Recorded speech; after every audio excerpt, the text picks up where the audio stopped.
Hey, lighten up, jerk!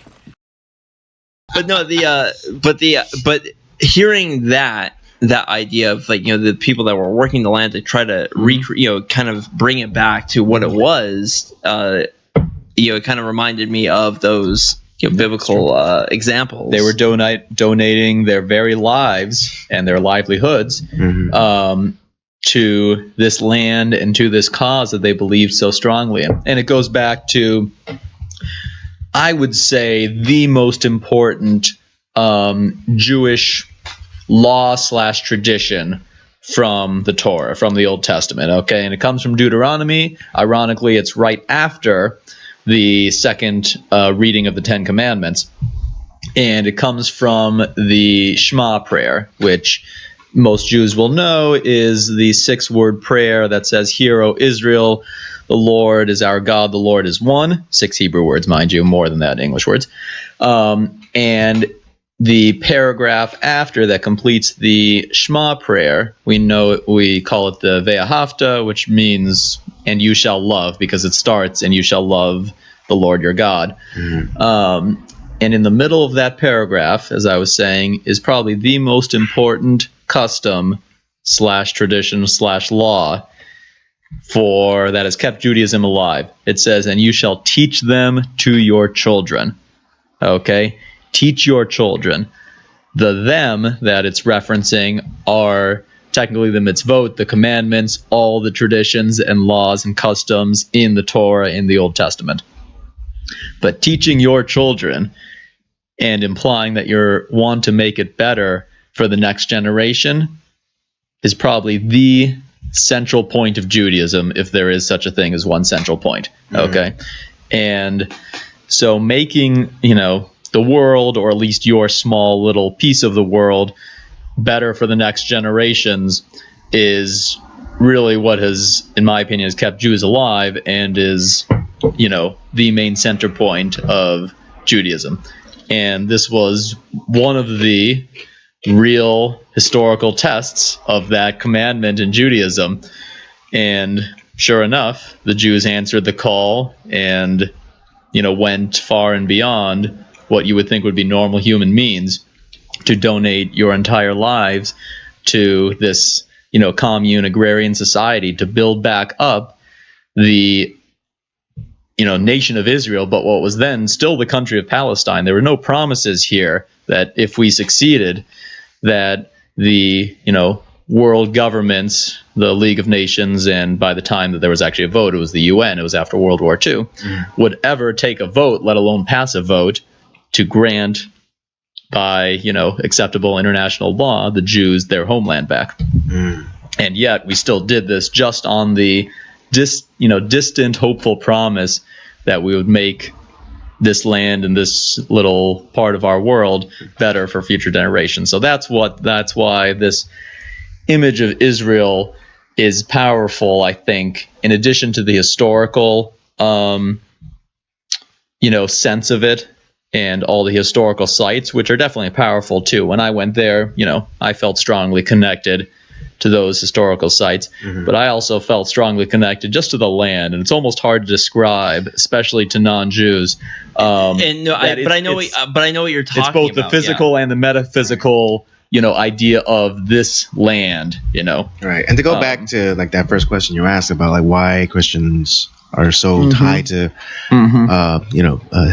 Jewish historical sites is because, because we all too want to feel that connection as well. Right.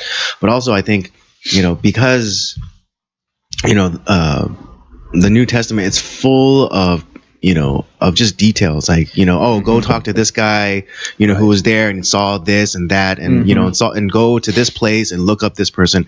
So it's within, it's kind of baked into the faith. Yeah. It's like, we want to see the places because it says like, that we can go and see these places, or we can go and talk to the individual. There's such a great depth of detail. Exactly. And that's one of the separations. For Christians, it's just the Old Testament. For Jews, it's the Torah. In other words, the Pentateuch, and then the other 2/3 of the Old Testament. So in the Torah, there's not too much of that, of just the storytelling from a first-person point of view of or even a third-person point of view directly, that this guy went to this place and talked to this person.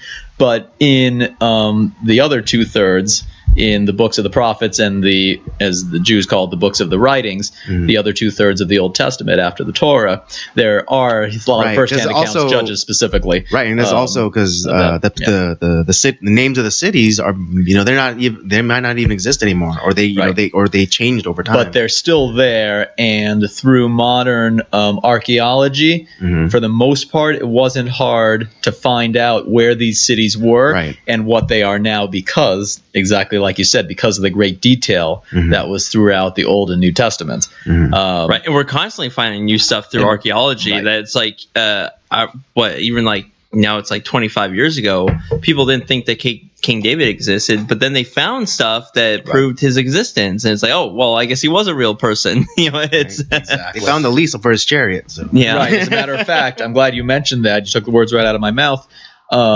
because when I went to Israel, my favorite archaeological site by far was what they call the City of David, which is due south about 2 miles of the old walled city of Jerusalem. Okay, so there's the old walled city, which is sometimes called confusingly the City of David, but it's basically the city that Solomon built in reality. Right. 2 miles west of that is what we call the New City, or New Jerusalem, which is where the vast majority of modern Jews who are from Jerusalem live. It's also where the Knesset, the parliament, is, and that's everything like that is in New Jerusalem. Why? Because the old city, not only was it one of the only fully populated cities in Israel, basically the only fully populated city throughout 2,000 years of diaspora. A quarter of the population was Jewish, and there's a second quarter which is Arab, a third quarter which is Armenian, I believe, and the fourth quarter which I think is Russian. Those are the 4 quarters of the city, and even those 4 quarters are all squished in 1 square mile. Okay, the walled city itself is 1 mile by 1 mile. It's 1 square mile city. Okay, it is small. You can walk from one side. And it is mostly a square. Yeah.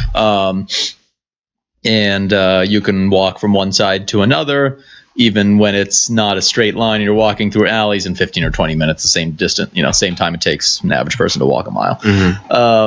But this city, this historical site, which they had uncovered probably about 30 years ago, maybe 40, is called the City of David, and it's where, as they found, it's where David's original palace was before his son Solomon built the temple, the main temple, in the middle of the new city, on what we now know as the site of Mount Moriah, where biblically Abraham sacrificed his son. That's all the old walled, city of Jerusalem. Okay, and we call it now the Temple Mount. All right. But this, was where David's, chair, his kingdom was, 2 miles south of all that. And it's a fascinating thing because you can walk, the walking tour is underground, and you're walking through some of the old aqueducts, which are still functioning and connect 2 miles north to the old city. And not only are still functioning, they're not really being used, but they still connect and they still work. And the water clearly is clean enough, because during one of the modern sieges of Jerusalem, during the 6 Days War in 1967, all of Jerusalem, or a lot of Jerusalem, was cut off. And actually, I'm quoting my wars wrong. Sorry. The aqueducts were used not for that war, but for the War of Independence, what we call the War of Independence in 1948. Israel declared their independence right at the same time the British were leaving, and so the British troops who had been stationed there since World War I didn't help us. Of course they did. That's why I said we have a complex relationship. Peace out. And the 5 Arab states around us all attacked, and they closed off Jerusalem. So there were a few thousand, mostly religious Jews, the only ones who were not in the army, and all Jews, all Israelis at the time, were pretty much in the makeshift army. Okay, it was kind of it was halfway between a militia, and they had a few generals who had served under the British in the British Army during World War II, and so there were a few, I would say, generals is untrue, but a few, majors and colonels at any rate who were the highest commanding officers. And so we have basically, male and female from the age back then of 14 onward were conscripted into, this militia type army. Yep. Because we needed every soul we could get to fight the, tens of thousands of Arab Legion troops that were attacking us from mainly Egypt to the south and Syria to the north. And they closed off Jerusalem. So there were, a few thousand, mostly old, ultra-religious Jews in Jerusalem who were slowly starving to death. And to get them water, somebody thought of digging into the old aqueducts. Okay. And so from somewhere outside the city, quite possibly in this current archaeological site of a few miles south in the city of David, they dug into the old aqueducts and found that it was one of these true modern miracles. They still connected and still functioned, and the water was still clean enough to drink.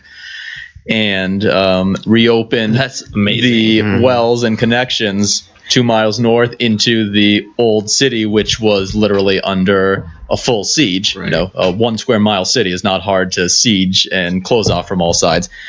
And especially when the eastern side is the border of Jordan. So it's what we call the West Bank now.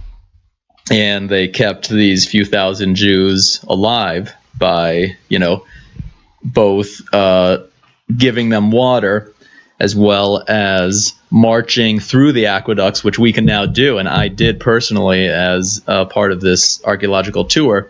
You can march through the aqueducts. The water is about half high, and the entire tunnels are like 5 feet high. So some of them maybe 6 or 7 feet, but some of the narrower ones I definitely had to duck down and crouch. Yeah. And the water is at the highest point is about chest high, in the 5 foot, it's like 3 to 4 feet high. So yeah, there was no part where I personally, luckily I'm not claustrophobic, felt, in danger. Yeah. Although one of our team, who was like a 6.5 foot tall guy, did get stuck. I don't think it was a claustrophobia issue, but he definitely got stuck. I was semi lucky that he was right behind me. It's a 1 mile aqueduct, at least the part that they open that you can walk through the water. And so we finished, in 15-20 minutes we walked through it. We were walking fairly quickly. It was cold. And then, I look back and there's no one behind me. We're a tourist group of, I guess, a normal size, about 30. Oh no, we were 40 exactly. That's right, because the whole points of these tourist groups were that they were cut off at 40. So we walked.